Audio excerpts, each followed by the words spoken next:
Assalamualaikum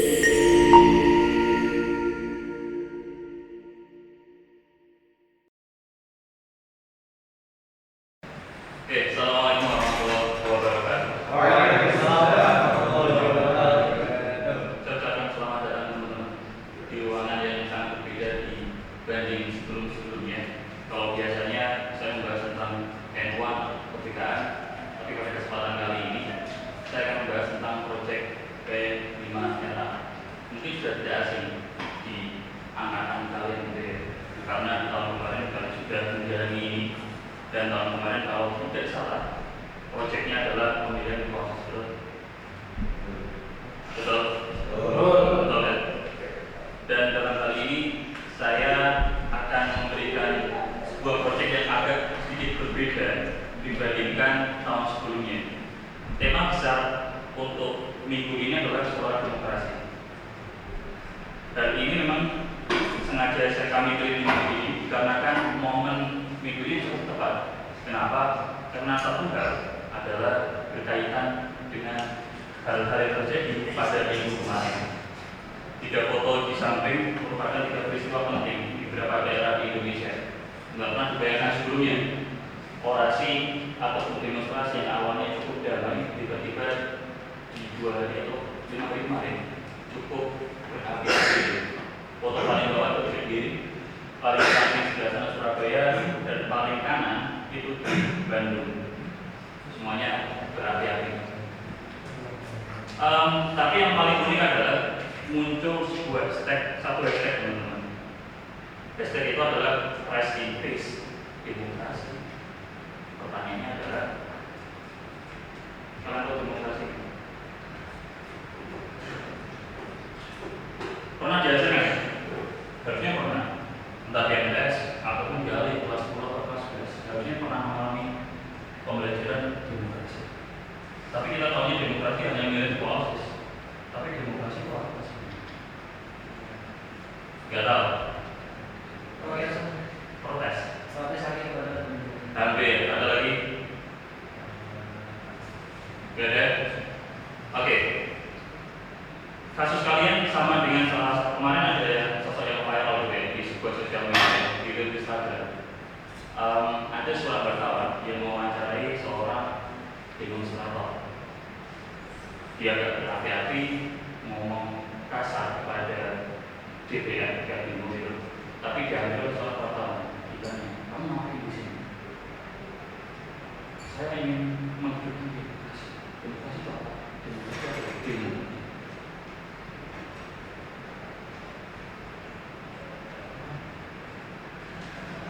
Nah, yang agak unik adalah ketika dia menyebutkan kata demokrasi adalah demo, padahal demokrasi bukan seperti itu.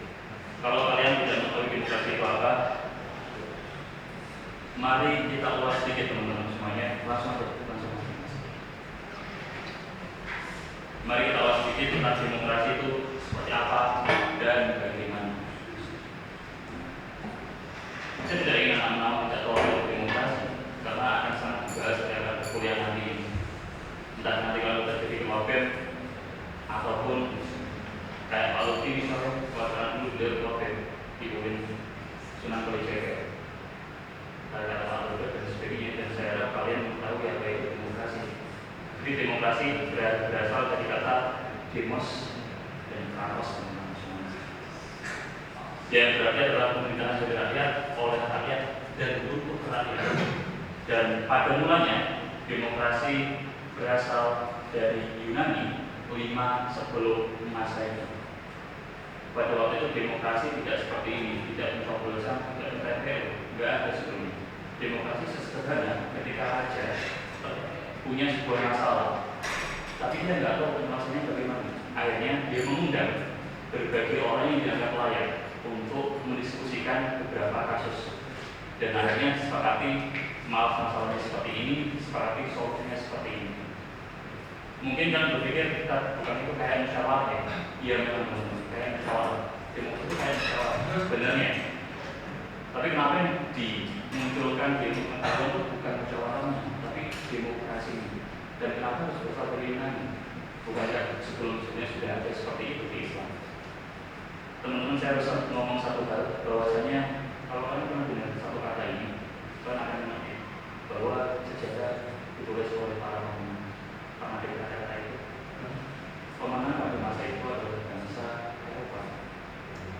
Jadi semua itu pengetahuan, semua hal termasuk itu pengetahuan keinginan, filsafat keinginan.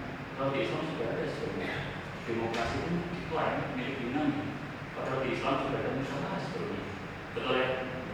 Tapi karena sejarah ditulis oleh bangsa Eropa, karena bangsa Islam pendokumentasinya sudah terbakar.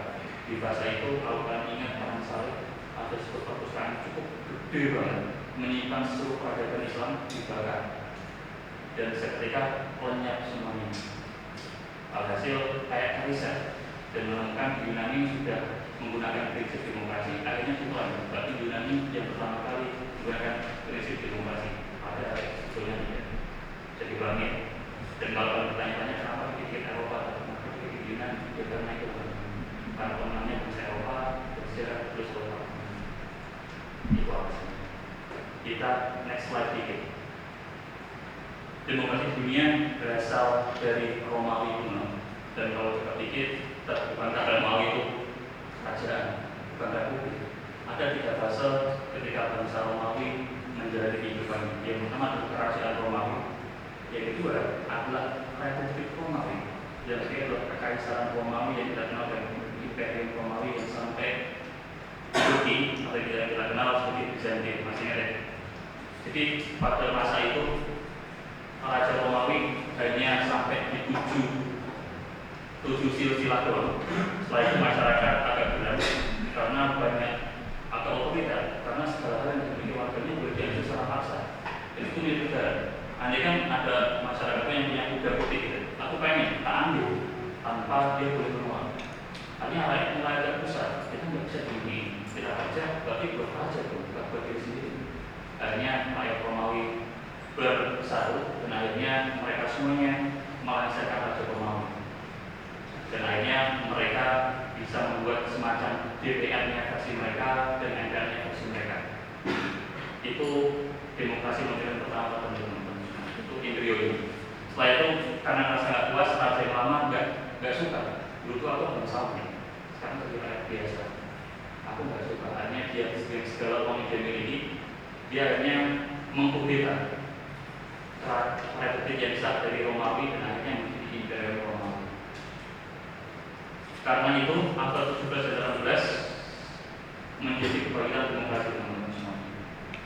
Yang paling cerita yang paling unik adalah di Revolusi Prancis. Kalau kalian ingat, mungkin sudah ada yang pernah mendengar atau belum, Revolusi Prancis dimulai dari 11 kopi. Oke. Karena pada itu bangsa Eropa tidak mengenal kopi. Yang dia kenal hanya teh dan wine. Teh untuk ketika dia lapis suntuk dan wine untuk lapis suntuk dan teh ketika dia lagi ingin menenangkan diri ketika sore hari. Dia tidak mengenal kopi. Tapi di titik itu ada salah satu seorang yang mendirikan kedai kopi. Pada masanya rakyat Prancis karena mau Natal, dia berburu wine di tempat manapun. Tapi semuanya sold out. Biasa lah kopi. Akhirnya ada sebuah kedai yang cukup sepi banget di dekat Mara itu. Saya lupa nama tokonya sendiri namanya, ada saja. Tokonya sampai ini. Dan akhirnya dia mencoba datang ke sana. Dia nanya, ada wine nggak? Ya ada. Ada teh? Nggak ada juga. Dan ada kopi. Apa itu kopi? Dibuatkanlah, dikasih gratis, hitam. Saya itu minum apa? Gratis kan? Karena emang bang dan pahit kan. Tapi akhirnya si yang punya gede meyakinkan minum aja nggak apa-apa. Ini aman, halal, nggak ada kandungan cyanida apa-apa. Akhirnya diminum dan akhirnya cukup wajar. Kalau wine itu memabukkan, kalau teh menenangkan. Tapi kalau kopi cukup membuat dia agak semangat. Yang agak ngantuk tiba-tiba mulai. Yang awalnya agak suntuk tiba-tiba punya ide gitu. Akhirnya dari mulut ke mulut kedai itu ramai. Dan ketika ramai ada salah satu seorang yang ngomong, kamu mau nggak runtuhin kerajaan Prancis? Napoli itu Napoli. Karena dia habis minum kopi, mungkin karena saya semangatnya gitu ya. Hanya serentak semua bilang mau dan mendiskusikan pelengseran kerajaan Prancis. Di kedai kopi itu, mereka jadi membesar, dan hanya bisa dalam tanda kutip menghasilkan kerajaan Prancis yang cukup OP pada zamannya.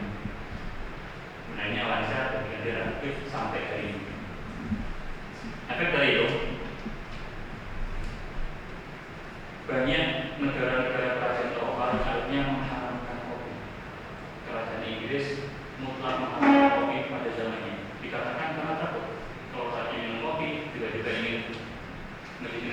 berbeda. Hanya kopi diharamkan, bahkan Spanyol juga sama, dan Prancis minuman kopi menjadi minuman yang cukup monumental di daerah Prancis karena itu adalah satu gelas kopi menjadi satu titik di mana dia bisa menikah. Itu terjadi di revolusi Prancis di tahun 1789, jadi 11 kopi. Jadi jangan meremehkan kelompok yang menginginkan perubahan dan jangan sampai kalian minum kopi di pondok karena kalian jadi pimpinan pondok.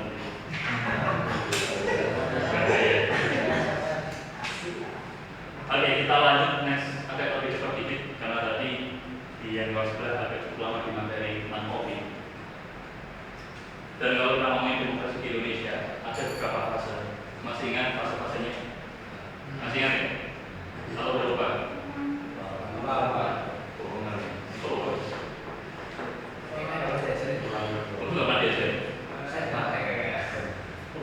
Oke, jadi ada beberapa fase teman-teman sehingga Republik Indonesia bisa menjadi seperti sekarang. Yang pertama adalah parlementer, yang kedua terpimpin, yang ketiga itu Pancasila, yang keempat reformasi yang terkenal sampai hari ini. Tapi kita mulai masuk ke fase parlementer yang pada masanya semua orang bebas merdeka menentukan sikapnya. Bahkan pada fasenya semua orang berpendapat. Kalau sejarah pun mengatakan fase demokrasi Indonesia paling baik terjadi di tahun 1955. Kenapa? Karena setiap orang boleh berpendapat. Minimal kamu dapat 100 orang yang sepakat dengan kamu boleh buat satu partai. Dan di fase itu partai berjumlah 141 partai. Banyak banget.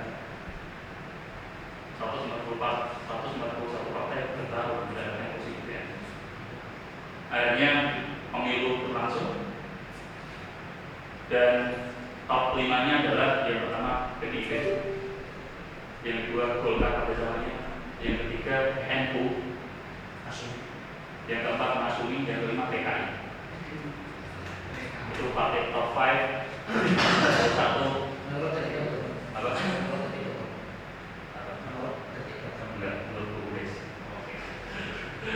Oke, setelah itu, tapi Soekarno nggak puas karena di masa itu Soekarno bukan menjadi presiden yang menentukan keputusan, tapi dia hanya sebatas menghadiri seremonial pemerintahan Perdana Menteri. Kalau kalian masih ingat, dan segala kabinet bukan ditentukan oleh presiden, tapi ditentukan oleh DPR RI pada masanya.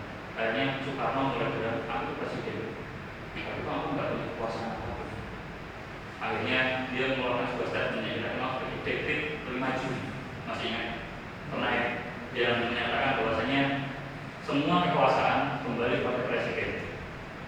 Akhirnya masuklah ke fase terpimpin. DPR tidak mempunyai hak untuk menentukan menteri. Sekarang menteri ditentukan murni oleh presiden. Tapi terkait hal itu, Soekarno akan mengusung beberapa partai. Hanya satu partai doang yang pro yang dia. Partai PKI pro banget dengan Soekarno, dan Soekarno mengambil atau membuat sebuah gerakan istilahnya nasionalis, agamis, komunis. 3 prinsip gabung menjadi satu yang berarti di dalam itu semuanya berbentuk Soekarno. Akhirnya berjalan cukup baik, tapi pergolakan DPRD tidak terelakkan, banyak yang pro dan kontra. Akhirnya ada anggapan Soekarno yang dirasakan oleh beberapa jenderal yang pada saat itu jenderal tertinggi angkatan darat dikomandoi oleh Soeharto. Oke, Soeharto merasa rakyat sudah bisa, tidak stabil ekonomi sekarang, inflasi di mana-mana. Akhirnya para jenderal berdiskusi, tapi ketika diskusi itu PKI melihat diskusinya. PKI hanya mau Soekarno, ada beberapa jenderal di kita jaringan. Biasanya seperti itulah, nggak pakai dinas ya, tapi anggaplah seperti itu. Akhirnya Soekarno ngomong, sabar aja, tahan dulu. Tapi PKI nggak bisa, kalau tidak nanti dia malah mengkudeta jenengan itu biasanya. Akhirnya PKI mengambil inisiatif sendiri dengan membunuh beberapa jenderal dan memasukkannya ke buku yang tidak kenal. Itu versi sejarah versi sejarah beberapa buku sebenarnya. Oke, kalau versi filmnya nggak seperti itu ya. Oke, tapi saya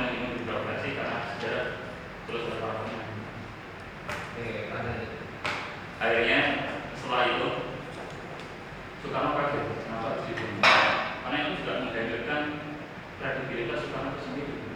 Karena ketika jenderal dibunuh, Soekarno tidak bisa melindungi warganya, malah jadi bumerang ya ke Soekarno sendiri. Akhirnya Soeharto mengambil status menjadi darurat militer, dan akhirnya Soeharto yang mengambil alih pemerintahan karena Soekarno yang tidak bisa melindungi warganya. Akhirnya diputuskan PKI itu salah dan diburu. Akhirnya presiden di tangan Soeharto, masuklah ke fase demokrasi Pancasila. Ketika itu semuanya cukup Soekarno, karena pasti Soeharto tidak seperti Soekarno. Oke. Tapi faktanya orang yang berbicara dikit aja itu ketika kontra dengan Soeharto, dia akan sangat dicari. Ya, lebih tepatnya bahasa itu. Dan kalau saya nanya orang tua saya di Kudus itu ada namanya ninja, beneran ninja, bukan aku ya, bukan satu ya, tapi orang yang sudah, ya sebagai orang Cimaru itu, bukan seperti itu. Tapi orang-orang yang kontra dengan Soeharto pada zamannya pasti akan bisa diculik, ya, jadi oleh ninja. Jadi kebebasan pers sangat terbatas. Tapi plusnya ekonomi sangat baik berdasarkan dividend dan sangat murah. Tapi itu berbicara sama sulit, kemudian diberikan Soeharto semuanya, dan tidak ada yang benar terhadap Soeharto karena semua orang harus sepakat mengenai Soeharto. Akhirnya 30 tahun berlangsung, rakyat sudah mulai gerak. Kita nggak boleh ngomong, kita ngomong itu. Akhirnya rakyat bersatu, merasakan Soeharto, dan kita kenal masuk ke fase reformasi. Presiden reformasi pertama Ujiani, kedua Gus Dur, ketiga Megawati, keempat SBY, selanjutnya Jokowi, selanjutnya Prabowo, selanjutnya lagi enggak siapa. Apakah Gibran? Nggak tahu juga. Itu teman-teman semuanya. Dan akhirnya dirumuskanlah demokrasi reformasi, dirumuskan asas demokrasi yang kita sepakati bersama. Ini silahkan kalian baca. Dan andai kan masyarakat Indonesia atau pejabat di Indonesia menerapkan konsep ini, maka Indonesia akan menjadi negara yang cukup luar biasa sekali. Pertama, kedaulatan rakyat. Kedua, persamaan hak. Ketiga, kebebasan bertanggung jawab. Keempat, musyawarah mufakat. Kelima, keadilan. Keenam, rule of law. Ketujuh, penghargaan terhadap hak asasi manusia, yang berarti hukum tidak bertumpang tindih, sama rata. Rakyat menjadi atasan presiden dalam tanda kutip, kebebasan dijamin, dan demokrasi, kebebasan berpendapat, berkeyakinan, pendapat pendidikan, dan hidup secara layak. Itu tujuannya. Alasan kenapa kemarin ada demo sebenarnya karena mereka tidak puas dengan demokrasi di Indonesia. Asas-asas yang disepakati oleh founding father kita atau pendiri bangsa kita tidak pernah terrealisasi sama sekali. Bahkan hal yang simpel adalah terkait aspirasi. Mereka bahkan tidak pernah membela aspirasi, katanya rakyat ketika ngomong selalu dapat dengarkan, tapi rakyat ketika agak anarkis itu malah disebut sebagai penjahat. Betul? Akhirnya sekarang muncul hashtag 16 atau 17 plus. Kalau kan buka sosial media, ada yang buka? Oh, beda. Ada. 17 plus. Dan ini adalah tuntutan-tuntutan yang selama ini belum pernah dikabulkan oleh DPR. Jadi di deadline dengan September harus kesepakatan ini harus terjadi. 10 November harus terjadi dan seterusnya. Kalau tidak akan masih bingung besar-besar.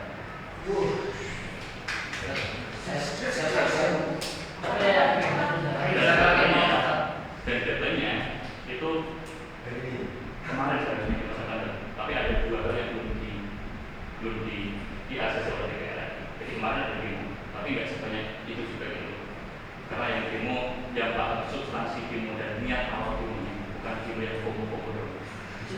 Oke, karena pengen bikin konten, karena kemarin yang nolak Instagram demo dapat saran banyak teman, dapat tahu banyak teman, karena demo doang. Jadi banyak presiden karena live demo kemarin. Akhirnya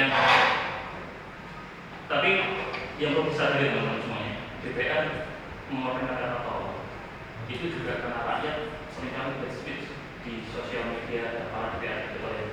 Kalau kalian perhatikan di Instagram Mas Ekonomi atau yang punya Twitter ya, kata-kata kami laki-laki, kata-kata hewan bernama anjing, kata-kata apapun ungkapan itu sering berarti sampai betul. Akhirnya dia nggak bisa bisa kuasa, maksudnya dia gitu. Akhirnya dia ngomong siapapun yang ikut demo berarti dia orang yang berbuat dan tahu rakyat marah.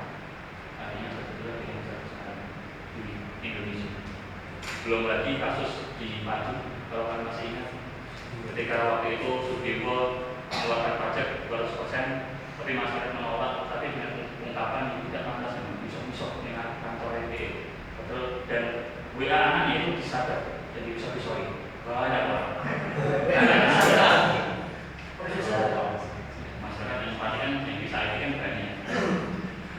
Jadi disadap dan DM-nya pun mengenai kata ungkapan anaknya memang Sudirwo marah. Yang dimana 50 bahkan sampai 100.000 kalau masih itu tidak sebenarnya. Akhirnya rakyat mati mengamini permintaan beliau, akhirnya semuanya datang pada masa itu, semuanya datang untuk potong royong. Bahkan ada yang memasak nasi, ada yang membawa kuah, ada yang bikin membawa pisang, ada yang bawa semangka. Jadi ketika demo tidak ada apa-apa katanya, kasih yang begini. Di demo sekaligus bisa makan di tempat. Rakyat tapi duitnya luar biasa harusnya. Tapi muaranya adalah memang pejabat yang salah harus tahu. Tapi kita juga nggak berhak melakukan kata-kata miso apapun itu dalam bahasa yang kasar. Karena kalau kita seperti itu, bukan kita sama dengan mereka ya. Betul ya? Akhirnya kami dari DPR membuat sebuah movement atau sebuah project, bukan penjelasan evaluasi, bukan penjelasan kelas, atau bukan memilih apapun untuk berhasil bukan itu semuanya. Tapi kami ingin membuat sebuah project bernama Kota Aspirasi. Kenapa? Karena kami ingin mendengar suara dari kalian terkait mungkin lingkup kelas ataupun sekolah ya.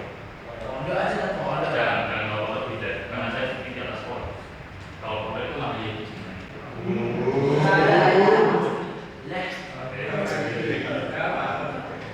Jadi namanya struknya batasannya untuk di sekolah. Apapun yang meresahkan nantinya bisa ditulis lebih tepatnya melaksanakan SOP.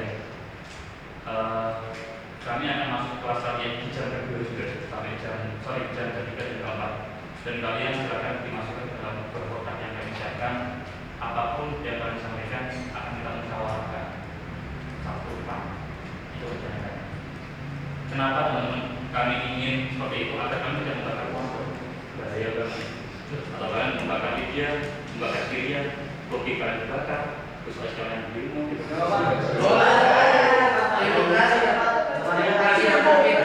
Kami ingin membuat sebuah wadah yang memungkinkan semuanya untuk bisa berpendapat dengan sangat baik. Karena apa? Tujuan kami empat hal ini teman-teman. Kami ingin mengasah penulisan kalian dan kamu berbicara agar kalian ketika menjadi masyarakat sipil nantinya bisa ngomong secara sopan dan to the point pada para pejabat. Yang kedua, menerima perbedaan pendapat. Yang selanjutnya adalah aspirasi untuk kebaikan bersama, dan yang keempat yang kita laksanakan Sabtu depan adalah musyawarah sebagai solusi bersama. Ini adalah contoh dari kata-kata yang tidak pantas diubah menjadi kata yang baik. Niatnya sama, tapi penggunaan bahasa yang sangat berbeda. Yang pertama adalah contohnya ini teman-teman. Pelajaran sudah dimengerti karena ini cuma baca buku. Ada nggak? Nggak ada ya? Ada. Realita ini lah. Belum ada. Oke, menjadi semoga guru bisa memberikan lebih banyak contoh nyata agar menjadi pelajaran pemuda. Niatnya sama, tapi penggunaan diksi bahasanya berbeda. Oke, contoh ini semua kulit nggak pernah beda satu itu. Misalnya juga menjadi saya berharap kelas kita bisa menggunakan outing pas atau saat itu akan lebih semangat. Oke, kita bisa Berbeda bahasanya, tapi niatnya sama. Dan kalau guru bahasa ini kan pasti sangat emosional ya, maksudnya tinggal bahasa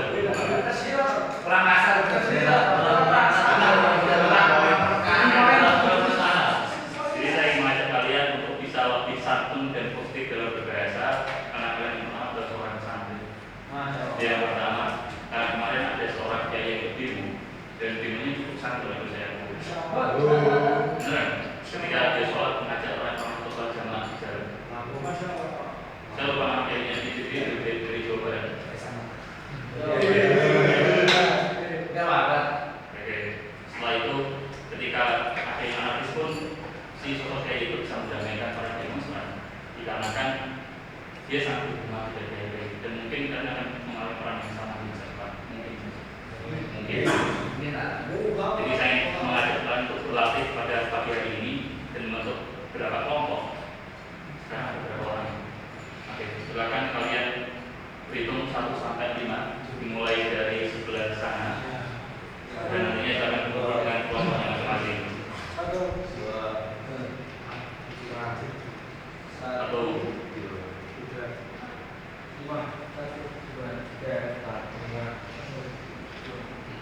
4, oke.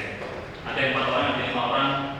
Silakan berkumpul di kelompoknya masing-masing. 1, 2, 3, dan 4. Silakan berkumpul di kelompoknya sendiri.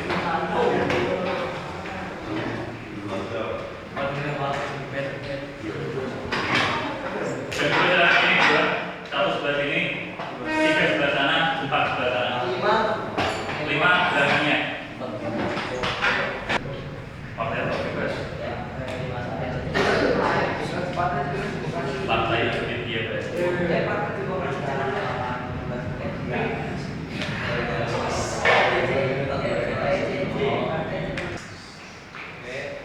Kamu dari partai mana? Saya dari partai Awaram Bagi, anggota Dewan Bakal Beradim, Cina, Muhammad Abdullah, dan Muhammad dari kawasan. Saran pertama, kelas sering kotor karena jadwal mereka tidak benar. Saran kamu apa? Caranya,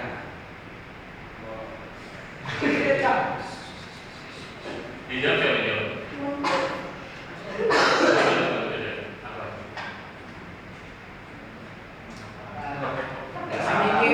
mengapa bikin kebersihan hanya berpangku tangan? Mengapa dia ada fungsinya menyalakan karena kelas kotor? Apa? Jangan dengar ya, lebih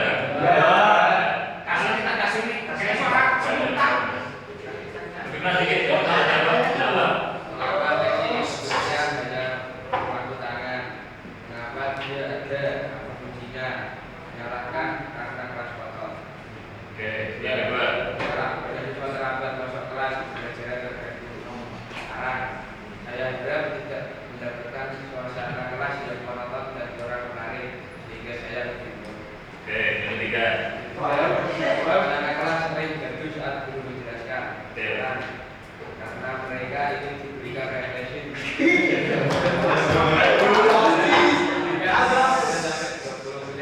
Untuk refreshing di akhir pelajaran. Terus lanjutin.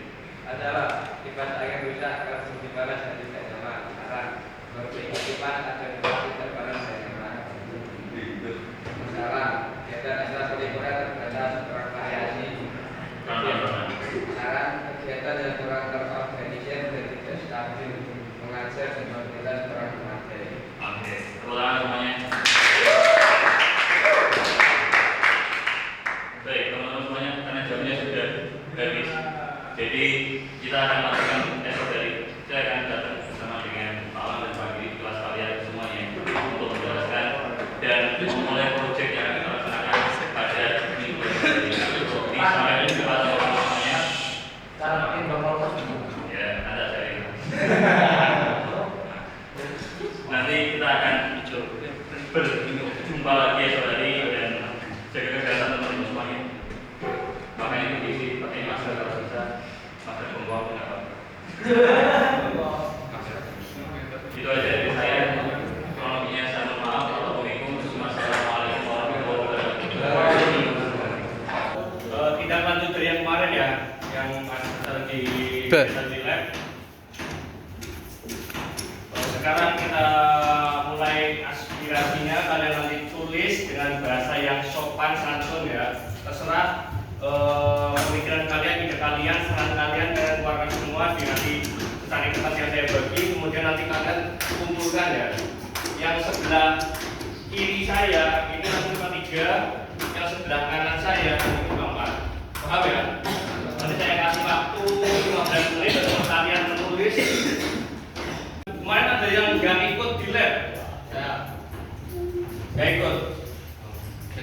nanti kalian nulis aspirasi itu aspirasi pendapat, ide, gagasan, saran, paham ya?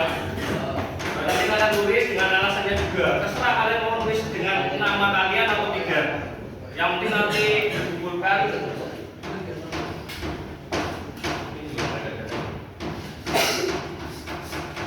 Sudah ada pertanyaan lagi? Kalau enggak langsung kita mulai, saya bagi tugasnya. Ya.